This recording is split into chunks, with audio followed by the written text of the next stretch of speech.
오늘의 묵상 한 장은 역대상 28장입니다. 오늘도 생명의 말씀과 기도의 능력으로 천국을 실감하는 은혜가 있기를 원합니다. 이제 역대상 28장 그리고 역대상 29장 이 내용은 다윗의 마지막 생애에 대한 내용들이 기록되고 있죠.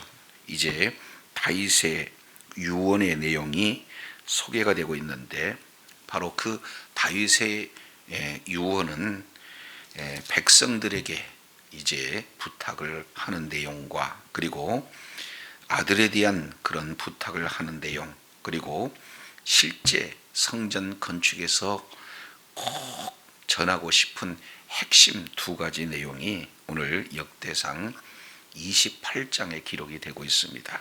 자, 1절 내용을 보면은 다윗이 이스라엘의 모든 고관들 곧 각 지파의 어른과 왕을 섬기는 반장들과 천부장들과 백부장들과 및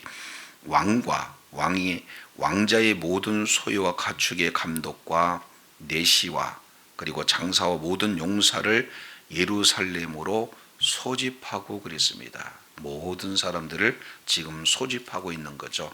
다윗은 성전을 건축하기 위해서 여러 가지 그 재료들을 다 준비합니다. 그리고 계속해서 이제 23장 레위 지파 그리고 제사장 그리고 찬양대 그리고 문지기들 특히 이제 27장 이 내용을 통해서 보는 국가의 그런 어떤 지도자들을 다 준비했잖아요. 그런데 이 모든 사람들을 다 모아요.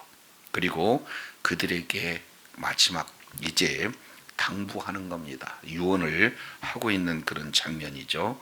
2절 이에 다윗 왕이 일어서서 이르되 그랬습니다. 여기서 일어선다는 것은 단순한 자리에서 일어서는 것을 얘기하지 않죠. 이제 새로운 하나의 결단으로 모든 백성들에게 지금 당부하고 있습니다. 유언을 하고 있는 그런 내용이에요. 그러면서 모든 사람들에 대한 다윗의 그런 표현을 2절에 이렇게 표현을 하고 있습니다. 내 형제들 나의 백성들아 내 말을 들으라. 지금 다윗은 왕입니다. 그리고 지금 모은 모든 그런 고관들은 다윗의 신하들이고 백성이잖아요. 그런데 나의 백성들, 나의 신하들이라고 표현하기 앞서 먼저 그들은 나의 형제들 이렇게 표현을 하고 있습니다.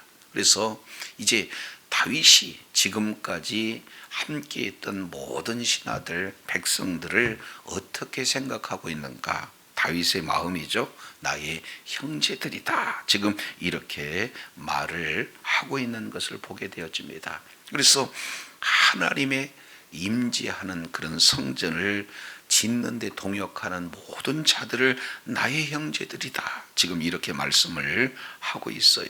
그래서 이제 자기 자신에 대한 내용들을 지금 소개하고 있는데 여기에서 하나님께서 자기를 택하신 이런 어떤 내용 속에서 하나님의 주권을 지금 강조하고 있는 그런 내용이 소개가 되고 있습니다. 자, 2절 중반절 내용을 보니까 나는 여호와의 언약궤 곧 우리 하나님의 발판을 봉안할 성전을 건축할 마음이 있어서 건축할 재료를 준비하였으나 지금 이렇게 표현을 하고 있습니다. 그러니까 성전 건축에 대한 다윗의 믿음은 오늘 이렇게 표현을 하고 있어요. 여호와의 언약궤가 곧 무엇인가? 그래서 여호와의 언약궤 곧 우리 하나님의 뭐가 된다? 발판이다. 언약궤는 곧 발판이다. 아주 굉장한 그런 이 여호와의 성전에 대한 바로 바른 이해가 지금 소개가 되고 있어요. 여호와의 언약궤 그 내용은 성전 중에서도 성소와 지성소로 구분해 본다면은 지성소 안에 있는 바로 성물을 여호와의 언약궤 그렇지 않습니까? 그러니까 아무리 성전을 짓는다 할지라도 지성소에 언약궤가 있으면 하나의 건물에 불과한데, 그 언약궤를 하나님의 발판 이렇게 표현을 하고 있어요. 이게 무슨 뜻입니까? 이제 성전의 지성소, 그리고 지성소 안에 언약궤, 그 언약궤는 하나의 상징에 불과하고, 실제 성전 안에 누가 계신다는 겁니까? 하나님께서 임재하고 계신다는 거예요. 하나님께서 계시는 그런 발판, 다르게 표현한다면은 아무리 거룩한 장소다 할지라도 하나님이 계셔야 거룩한 성전이 되어진다라는 이 내용을 분명히 말씀을 하고 있습니다. 자, 그런데 이것을 이스라엘 백성들은 오해를 하잖아요. 그러니까 성전 그 자체가 그들에게는 우상이 되는 거예요. 성전 안에 하나님보다 성전을 더 우선시하는 그런 어리석은 그런 모습들을 다윗의 그런 어떤 후손들은 드러내요. 자, 그런데 다윗은 성전에 대한 분명한 이해, 바로 언약궤는 곧 하나님의 발판이다, 지금 이렇게 말씀을 하고 있는 것을 보게 되어집니다. 자, 그래서 성전을 건축할 마음이 있어서 모든 재료를 다윗이 준비했다는 거예요. 그런데 하나님께서는 다윗의 마음을 어떻게 받아주십니까? 하나님이 3절이에요. 내게 이르시되 너는 전쟁을 많이 한 사람이라 피를 많이 흘렸으니 내 이름을 위하여 성전을 뭐하지 못하리라? 건축하지 못하리라. 아니, 다윗의 소원은 하나님의 전을 건축한 것에 소원이 있는데 하나님께서는 너는 성전을 건축하지 못한다는 거예요. 그 이유를 전쟁을 많이 한 사람이기 때문에, 피를 흘렸기 때문에 그렇다, 이렇게 말씀을 하고 있습니다. 요거에 대한 바른 이해가 좀 우리는 요구가 됩니다. 왜냐하면 다윗만 피 흘렸습니까? 솔로몬은 피 흘리는 전쟁을 하지 않았습니까? 똑같이 피 흘리는 그런 전쟁을 다윗도 솔로몬도 이렇게 하고 있는데, 하나님께서 피 흘렸기 때문에 건축한다 하는 그 내용은 어떤 것을 말씀을 하고 있습니까? 바로 하나님께서는 다윗에게 맡겨주신 사명이 있고, 그리고 솔로몬에게 맡겨준 사명이 있다는 거예요. 사명이 다르다는 의미를 지금 이렇게 표현을 하고 있습니다. 그래서 하나님께서 아브라함에게 땅을 약속하셨잖아요. 근데 그 땅이 비로소 언제 성취가 됩니까? 다윗 때 성취가 되어져요. 그래서 모든 주변 나라들을 다 정복하는 그 사명이 다윗에게 주어지고, 그리고 모든 대역들을 다 파고난 이후에 이제 평화가 있을 때 솔로몬에게 성전을 짓게 하는 사명이 또 솔로몬에게 주어지게 되어지는 거예요. 자, 그래서 다윗은 성전을 건축할 마음이 있어서 모든 재료를 준비했지만 하나님께서는 네가 성전을 건축하지 못한다 하고 하나님께서 거절하십니다. 자, 그런데 여기에 거절은 하셨지만 다윗은 이 거절하신 하나님 속에서 놀라운 하나님의 섭리를 발견하게 됩니다. 그 단어가 4절 그러나예요.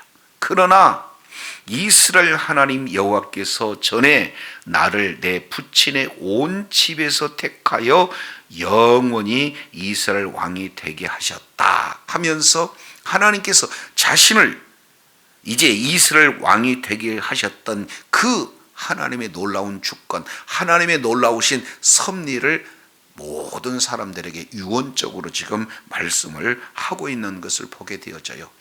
하나님이 성전 건축하는 것에 대해서 거절을 했지만 하나님께서는 그 속에서 하나님의 놀라운 섭리가 무엇인지 다윗은 정확하게 이해하고 정확하게 또 백성들에게 전하고 있는 그런 내용들을 보게 됩니다. 하나님께서 내 이 부친의 집에서 나를 택하셔서 나를 이스라엘 왕으로 되게 하셨다. 그 과정을 통해서 보면은 크게 지금 4절 중반절부터 5절까지 네 가지 구체적인 사례를 통해서 하나님의 섭리를 말씀을 하고 있습니다. 첫 번째 내용을 통해서 한번 보시죠. 곧 하나님이 유다 지파를 택하사 머리를 삼으셨다, 이렇게 말씀을 하고 있습니다. 그러면 유다 지파를 하나님께서 택하셨다는 것은 뭡니까? 야곱의 12 아들 중에 넷째 아들 누구를 택하신 거예요? 유다를 택하신 거예요. 장자를 택해서 이렇게 세운 게 아니라 장자가 아닌 넷째를 택하셔서 머리를 삼으셨다. 두 번째입니다. 유다 족속에서 내 부친의 집을 택했다. 지금 이렇게 표현을 하고 있습니다. 다윗의 부친은 이세 아니겠습니까? 근데 그 이세는 이제 베레스, 세라. 자, 그런데 세라보다 더 늦게 나온 베레스의 후손이 바로 이 이세의 가문입니다. 그러니까 장자를 택하지 아니하고 둘째를 이렇게 택했다. 그것이 바로 자기 아버지 이세를 이제 우리 하나님께서 택하셨다는 거예요. 자, 세 번째 내용을 통해서 보면은 내 부친의 아들들 중에서 나를 택하사 온 이스라엘 왕을 삼으셨다. 잘 아시겠지만 사무엘상 16장 이 내용을 통해서 보면은 사무엘이 이새의 집에 가서 이새의 아들을 통해서 이제 기름 부어 왕을 세우려고 했을 그때에 다윗만 있었습니까? 아니, 다윗 위로 형이 7명이 있어요. 한결같이 용모가 준수한 형제들이었습니다. 그런데 형들을 택하지 않고 누구를 택했다는 거예요? 다윗을 택했다는 거예요. 그래서 하나님께서 택하고 택하는 그런 어떤 과정을 설명하면서 하나님의 주권적인 섭리를 이렇게 말씀을 하고 있어요. 자, 그렇듯 5절 네 번째입니다. 여호와께서 내게 여러 아들을 주시고 그 모든 아들 중에서 내 아들 솔로몬을 뭐 하셨다는 거예요? 택하셨다는 거예요.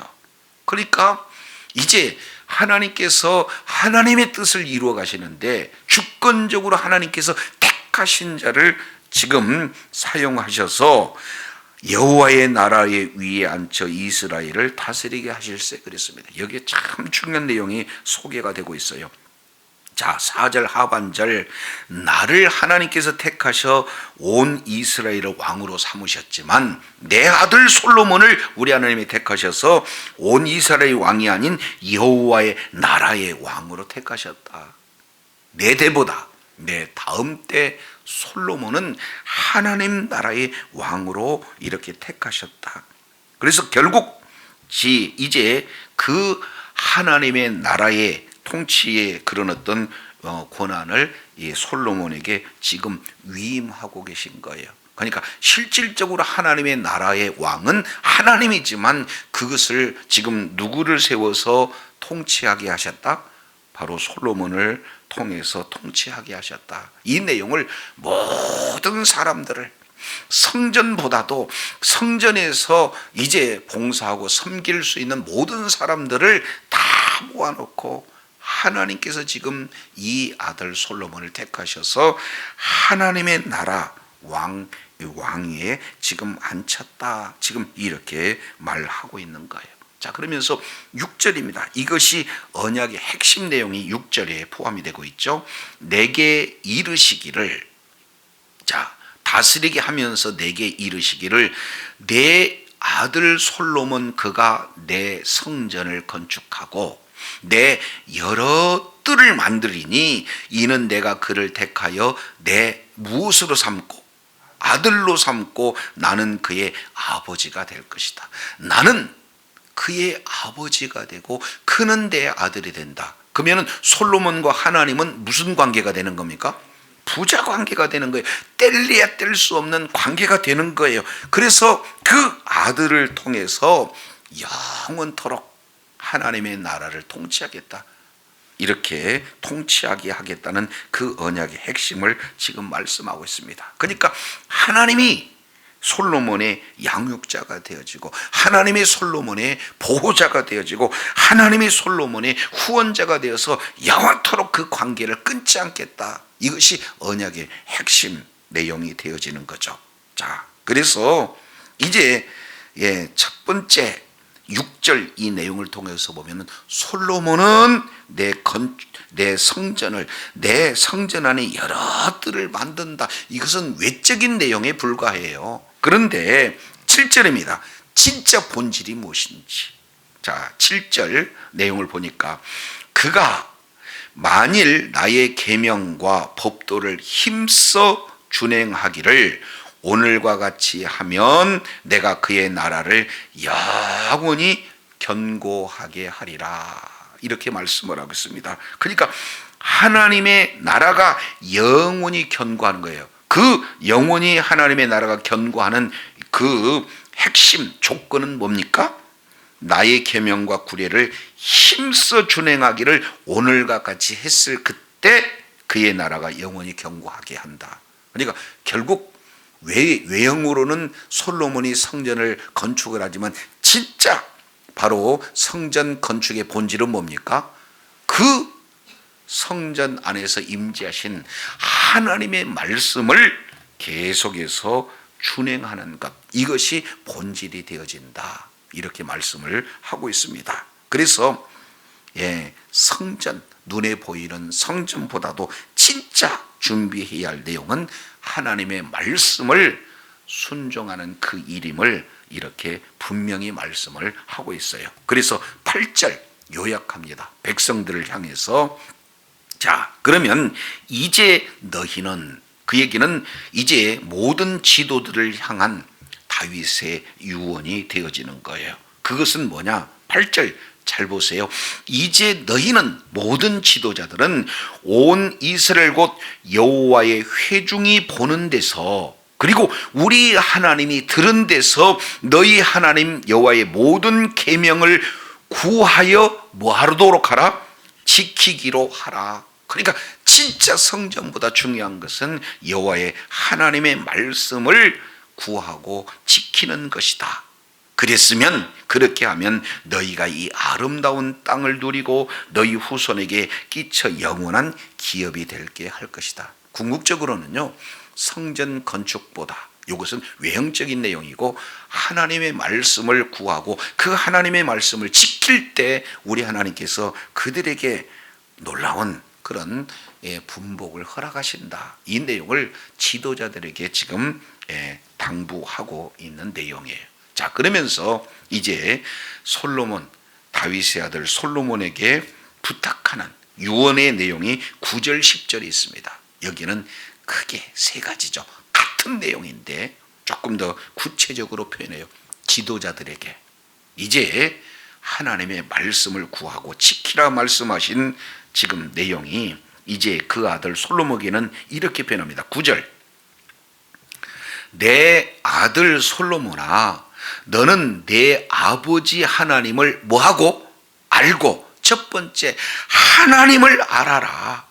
그런데 여기에 보니까 뭐라고 표현하고 있습니까?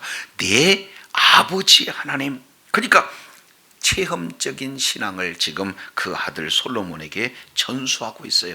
내가 섬기던 하나님을 네가 알기를 원한다는 것.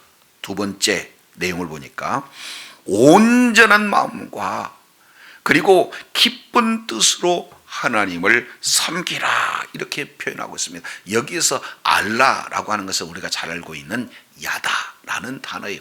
체험적으로 아는 거지 지식적으로만 아는 것이 아닙니다.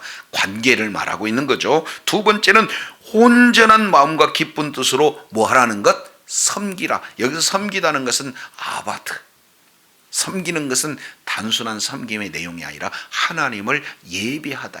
하나님을 바로 알고 하나님께 예배를 하는 신앙 전수를 진행을 하고 있습니다. 왜 하나님을 알고 왜 섬겨야 되는지 그 이유를 여호와께서는 모든 사람들의 마음을 감찰하시고 모든 사상들을 다 뭐 하신다는 거예요? 의도를 아시기 때문에 하나님을 바로 알고 하나님을 섬겨라. 그래서 내가 그를 찾으면 만날 것이고 또 내가 그를 버리면 하나님께서 너를 영원히 버린다. 지금 이렇게 표현을 하고 있습니다. 그래서 하나님을 알고 하나님을 섬기면서 계속해서 하나님을 찾을 것을 아들 솔로몬에게 당부하고 있습니다. 이것이 마지막, 지금 유언적으로 아들에게 당부하고 있는 그런 내용이 되어져요. 그러면서 맡겨진 사명 당부하는 내용이 10절이죠. 그런즉 이제 너는 삼갈지어다. 여호와께서 너를 택하여 성전의 건물을 건축하게 하셨으니 힘써 행할지라 하고 다시 한번 성전 건축할 것에 대한 독려를 지금 부탁하고 있는 그런 내용이에요. 자, 그러면서 11절부터 19절까지 이 내용을 통해서 보면은 성전 건축에 대한 설계도를 다 이렇게 성령의 감동으로 모든 것을 받아서 솔로몬에게 주고 있는 그런 내용입니다. 자, 그러면서 결론적으로 이제 20절, 21절 솔로몬에게 당부하는 그런 내용이 소개가 되고 있습니다. 결론적인 권고의 내용이죠. 자, 20절 보겠습니다. 또 그의 아들 솔로몬에게 이르되, 모든 설계도를 다 주고 난 이후에 최종적으로 지금 권면하고 있습니다. 또 그의 아들 솔로몬에게 이르되, 너는 강하고 담대하게 하여 이 일을 행하라. 두려워하지 말라, 놀라지 말라. 자, 이 내용은 어떤 의미를 지금 말하고 있습니까? 지금 모세가 죽기 전에 제자 여호수아에게 당부했던 내용과 똑같아요. 하나님께서 약속의 땅 가나안 땅을 주었는데, 가나안 땅은 이제 하나님께서 약속대로 주시지만 그 가나안 땅에는 누가 살고 있습니까? 아주 장대한 자들이 살고 있고 견고한 성읍이 있어요. 그러니 내가 보기에 하나님의 약속이 있기는 하지만 들어가기 위해서는 그 심중에 두려워하고 놀랄 수가 있으니까 두려워하고 하지 말고 놀라지 마라. 강하고 담대하라. 이렇게 모세가 솔로몬에게 당부했던 것과 똑같이 다윗이 죽기 전에 솔로몬에게 성전을 건축하는데 여러 가지 어려운 난관이 있을 수 있다. 그러니 강하고 담대하라. 이 일을 행하려고 두려워하지 말고 놀라지 말라. 이렇게 말하고 있습니다. 자, 그러면서 이제 진짜 핵심적으로 할 수 있는 그 내용이 뭡니까? 중반절 내용을 보니까 여호와의 성전 공사의 모든 일을 마치기까지 어려움이 있을 수 있어요. 여호와 하나님의 나의 하나님이, 여호와 하나님 나의 하나님이 너와 함께 계시사 내게 떠나지 아니하고 너를 버리지 아니하시리라. 삼중 지금 강조를 하고 있어요. 너와 함께 하실 것이다. 너를 떠나지 아니할 것이다. 너를 버리지 아니할 것이다. 그러니까 이제 마지막으로 당부하는 내용은 하나님께서 함께 하신다는 것을 이렇게 기억하라는 것. 그리고 두 번째 내용을 통해서 보면은 21절의 내용을 보면은 제사장 그리고 레위 사람의 판이 있으니 하나님의 성전의 모든 공사를 뭐 한다는 것? 도울 것이다. 그리고 모든 공사에 유능한 기술자가 기쁜 마음으로 너와 함께 할 것이다. 또 모든 지휘관과 백성이 온전히 내 명령 아래 있을 것이다. 결국에 사람들이 너를 도와서 이 일들을 이룰 것이다. 지금 이렇게 말씀을 하고 있습니다. 그래서 성전 건축하는 데 있어서 핵심 내용 두 가지예요. 하나님께서 함께 하신다는 확실한 하나님에 대한 믿음, 이것이 준비되어지고, 그리고 무엇보다도 이제 건물보다 중요한 것은 그 건물을 함께 도와서 지을 수 있는 사람들이 지금 너를 함께하고 너와 도와줄 것이다. 지금 이렇게 말씀을 하고 있습니다. 오늘날도 역시 마찬가지죠.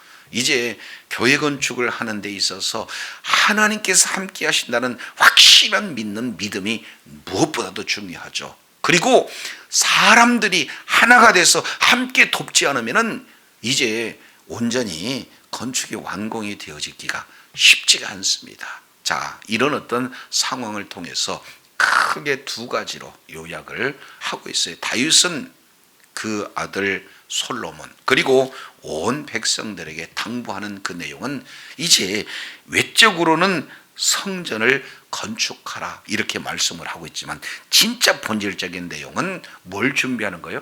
말씀을 준비하는 거예요. 하나님의 말씀대로 순종하라라고 하고 하는 내용을 모든 지금까지 준비한 그런 지도자들에게 당부하고 있고 동시에 그 아들 솔로몬에게 당부하고 있는 그런 내용들을 볼 수가 있습니다.